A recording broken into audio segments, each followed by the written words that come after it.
Anda kembali bersama kami di Metro This Week. Pemirsa, kasus gagal bayar asuransi Jiwasraya disebut lebih besar dibandingkan dengan kasus Bank Senturi. Bila skandal Bank Senturi melibatkan fulus sebesar 7 triliun rupiah, maka Dirut Jiwasraya menyatakan aset perusahaan menciut dari 25 triliun rupiah menjadi 2 triliun rupiah. Kejaksaan Agung bahkan membentuk tim khusus untuk mengusut kasus Jiwasraya.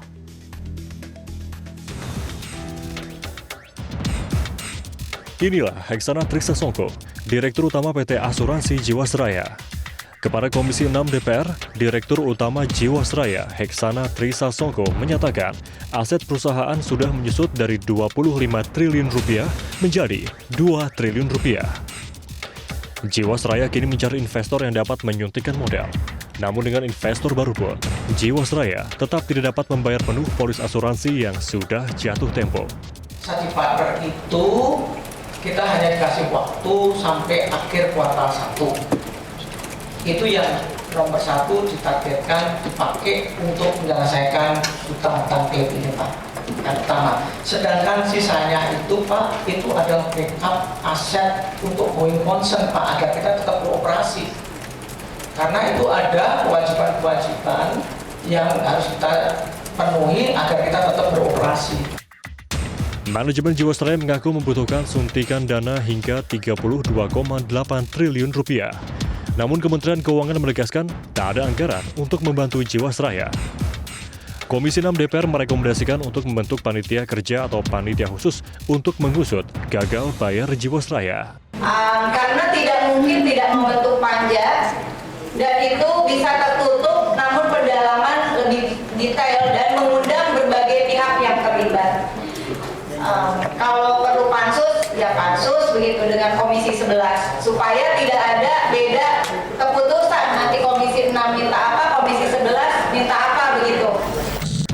Pada 15 November 2019, Kementerian BUMN melaporkan dugaan kecurangan manajemen Jiwasraya ke Kejaksaan Agung.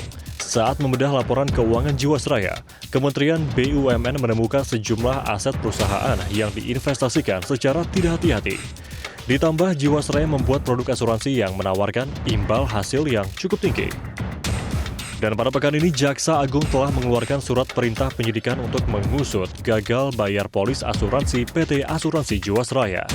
Menurut Jaksa Agung, manajemen Jiwasraya telah banyak melakukan investasi pada aset-aset dengan resiko tinggi dari 13 grup atau perusahaan yang melanggar prinsip tata kelola perusahaan yang baik yang dihimpun melalui program asuransi. Jiwasraya Saving Plan telah mengalami gagal bayar terhadap klaim yang telah jatuh tempo, sudah terprediksi oleh BPK. Sampai dengan bulan Agustus 2019, menanggung potensi kerugian negara sebesar 13,7 miliar triliun. 13,7 triliun. Hal ini merupakan perkiraan awal. Kejaksaan Agung telah membentuk tim khusus untuk mengungkap kasus dugaan tindak pidana korupsi PT Asuransi Jiwasraya. Sedikitnya, sudah 89 orang diperiksa sebagai saksi karena dinilai mengetahui dugaan tindak pidana korupsi tersebut. Sebanyak 16 orang. Jadi anggota 12 orang, kemudian pimpinan timnya itu ada 4 level, itu yang akan menangani. Pertimbangannya adalah kasus ini adalah kasus besar dengan wilayah yang cukup luas. Kemudian kalau ditanya nanti masalah teknisnya, kami sedang mengerjakan di tahap penyidikan. Kasus gagal bayar polis asuransi PT Asuransi Jiwasraya akhirnya menarik perhatian Presiden Joko Widodo. Menurut Presiden, persoalan keuangan Jiwasraya sudah berlangsung hampir 10 tahun. Sejak 3 tahun terakhir, pemerintah terus berupaya menyelesaikannya. Kementerian BUMN dan Kementerian Keuangan sudah menyiapkan beberapa solusi mengatasi persoalan Jiwasraya. Presiden pun menegaskan, jika ada masalah hukum dalam kasus Jiwasraya, maka harus diselesaikan di ranah hukum. Kemarin kita juga sudah rapat Kementerian BUMN dan Kementerian Keuangan. Yang jelas gambaran solusinya sudah ada. kita tengah mencari solusi itu, sudah ada. Masih dalam proses semuanya. Tetapi yang berkaitan dengan hukum, ya. Jiwasraya merupakan badan usaha milik negara yang bergerak di sektor asuransi. Pada awal bulan ini, manajemen Jiwasraya menyatakan tak sanggup membayar polis nasabahnya senilai 12,4 triliun rupiah. Menteri BUMN Erick Thohir menjelaskan salah satu solusi melalui pembentukan holding BUMN asuransi. Erick berharap holding BUMN bisa membantu cash flow perusahaan dalam proses pengembalian dana nasabah. Proses restrukturisasi yang 8-10 tahun ini pasti memerlukan waktu.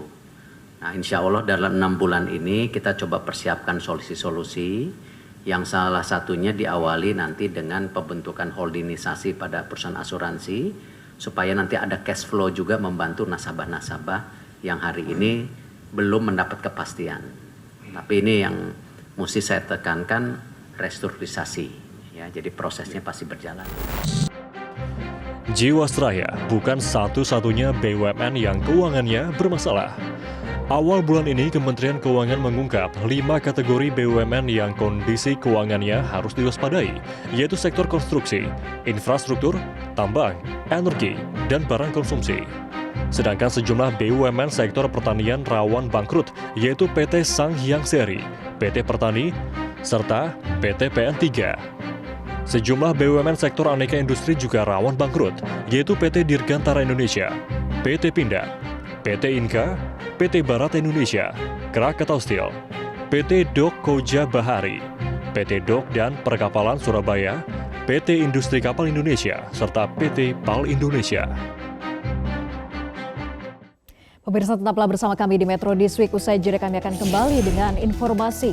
Pemerintah terus menggenjot pembangunan infrastruktur pendukung ibu kota baru di Kalimantan Timur. Informasi selengkapnya saat lagi untuk Anda.